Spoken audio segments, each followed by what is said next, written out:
সর্বপ্রথম রাসূল কবর থেকে উঠে উম্মতের খবরটা জিবরাইলের কাছে জিজ্ঞাসা করবে।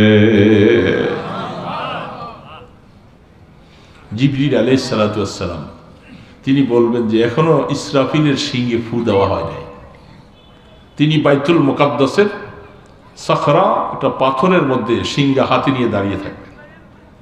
হাদিসের মধ্যে আসছে যে বাইতুল মুকাদ্দাস আজকে এই অবস্থা, সেই বাইতুল মুকাদ্দাসের পাশে জিবরিল আলাইহিস সালাতু ওয়াস সালাম শিং হাতে নিয়ে দাঁড়িয়ে আছেন।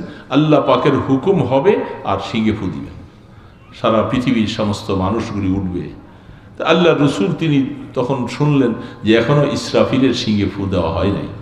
তার আগেই আল্লাহ পাক স্পেশালভাবে জান্নাত থেকে পোশাক দিয়ে আপনাকে নেবার জন্য পাঠাইছেন। হাদিসে লেখে বোরাকটা ওই সময় একটু শেখি